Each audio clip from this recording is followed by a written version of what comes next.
Hey, you got me now? I can hear you now. Can you hear me? Yep. Awesome.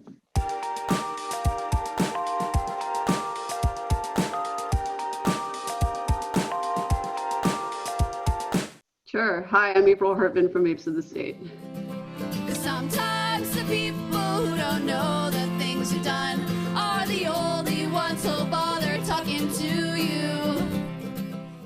At what point did you realize during this whole, pandemic timeline that you weren't going to be able to do the same things you had planned on doing? On March 11th, we had a band practice, our final band practice before we left for tour. And at that practice, my bandmate Max was like, hey guys, I love y'all, but I'm not going to go on this tour. I can't. This pandemic thing, it's really serious. But that night, me and Dan independently, we were like, well, let's just look into this. And we started researching it on our phones. And then about an hour later, we both were in the living room. I came down from upstairs and he was in the living room. We both just looked at each other. We're like, we're not going on tour.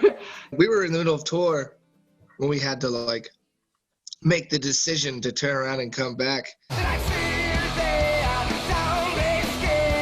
And then the whole day took such a crazy, intense turn.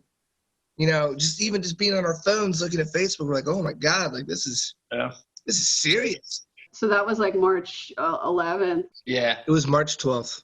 So it'd be March 11th, I guess, March 12th? The 12th. Yeah, somewhere around there.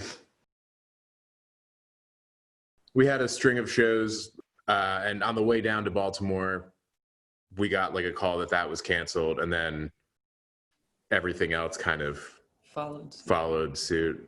We did get one last one in, which especially in retro, because when they did call all that stuff, the recommendation was still that you could get together in groups of 30. So we live streamed kind of a last concert for, indefinitely from the Sugar Tank in Lancaster. Well, thanks for coming, those who came. Thanks for watching, those who were watching.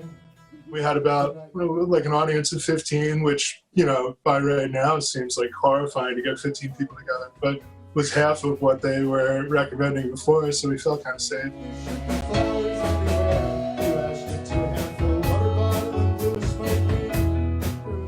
I mean, it's funny, in retrospect, that was definitely a little risk, but I am still very grateful for it because, who knows when we'll play again. Yeah, it's crazy not having that opportunity to just go out and play. But at the same time, I'm an introvert that likes to create at home a lot, so there's that. We can let the world spin for a while.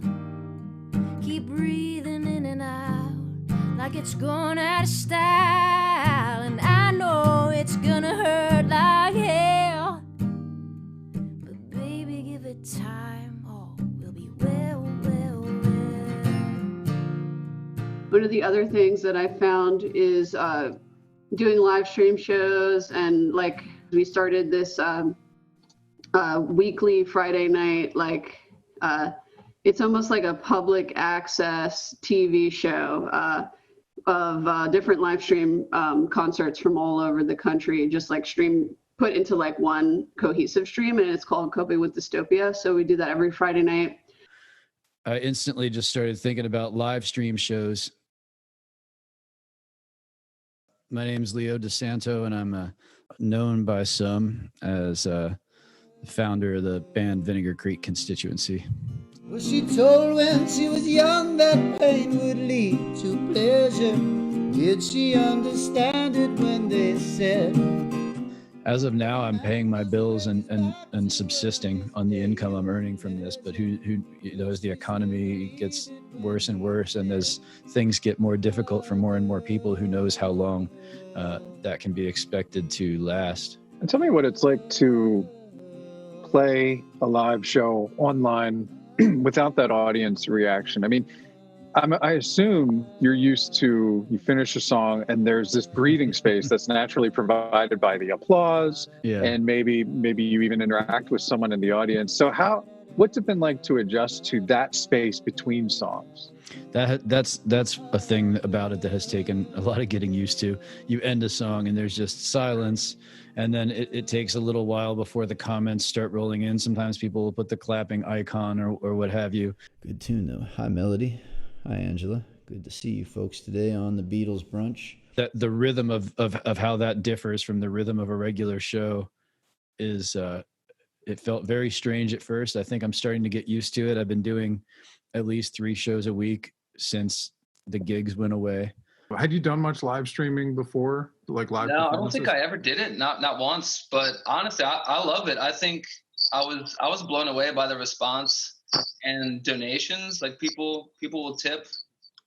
So that was cool to tell. It was kind of the thought initially is what's going to happen to music in general and local music. How do we service our community? How do we service the local musicians? How do we give them an avenue to have the ability to not only gain exposure, but also gain income?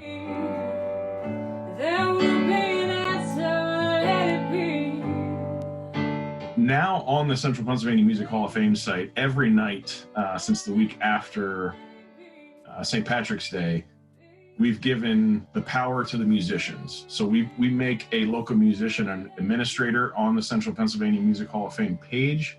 They then have the ability to live stream from their house to offer a concert out to entertain the public. You've done some live streams?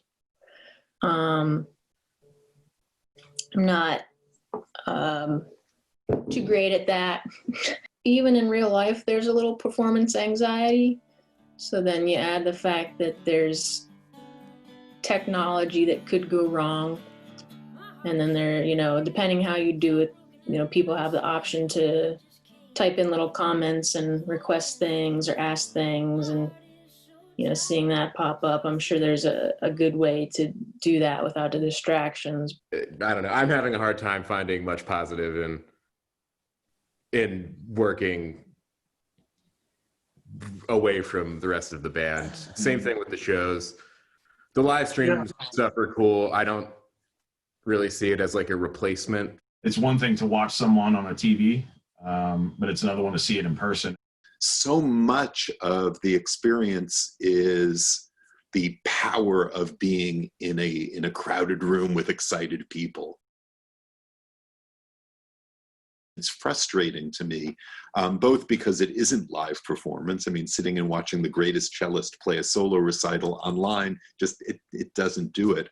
And I think probably for art forms like rock and roll, like rap, like jazz, that I think is half the experience, is that, that massive humanity that's having the drum pulsing through your bodies. The energy of a room full of people who are on board, seeing people singing along. I mean, people tell me now that they're singing along in the comments on the live stream.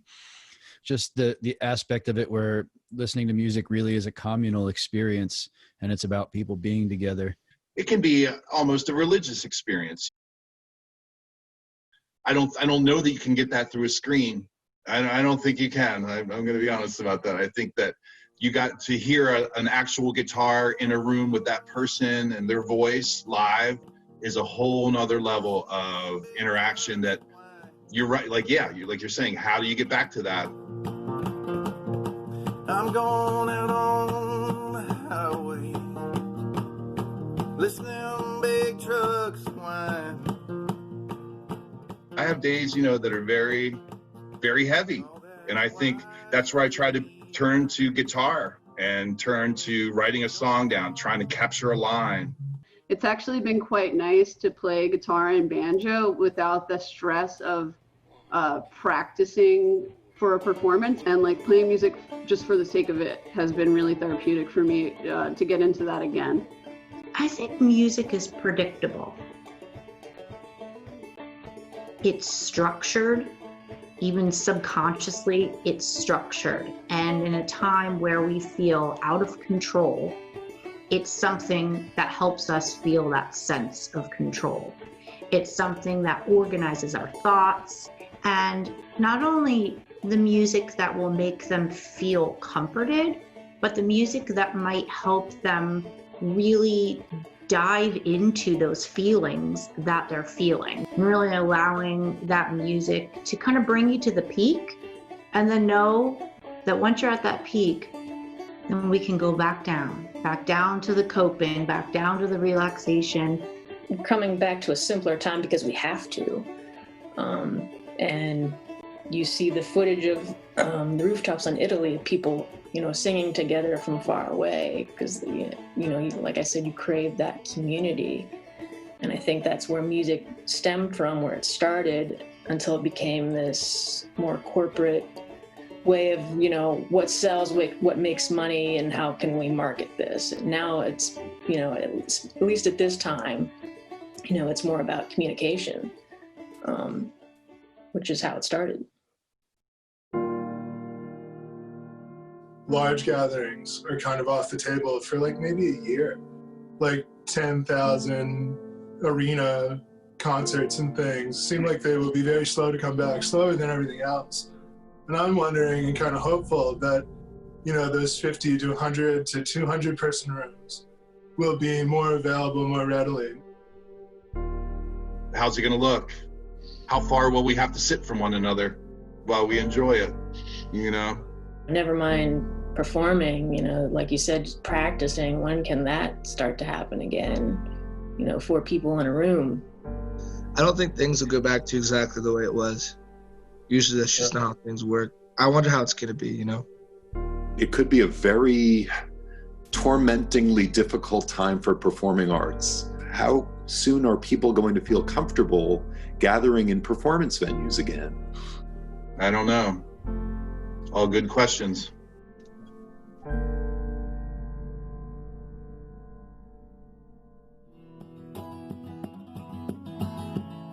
I kind of hope that this just leads to an attitude of greater consideration for others and for the collective. I never realized how important band practice was to me. So I could just focus a little more internally and work on my craft and, practice a lot more. Even though it's a time of uncertainty and trouble, people always turn to music.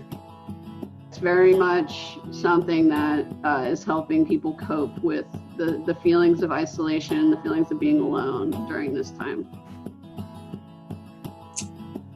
Taking it all in and really realizing how small the world is, and it's just going to keep spinning even when it feels like it's stopped. Music and the arts, the music specifically, the arts in general, are just a crucial part of being human. There's more hills around here than there are stars.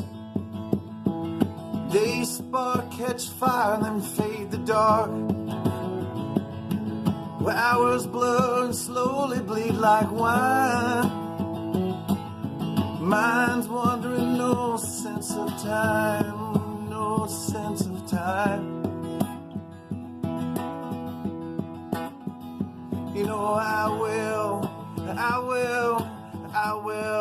I will see you again.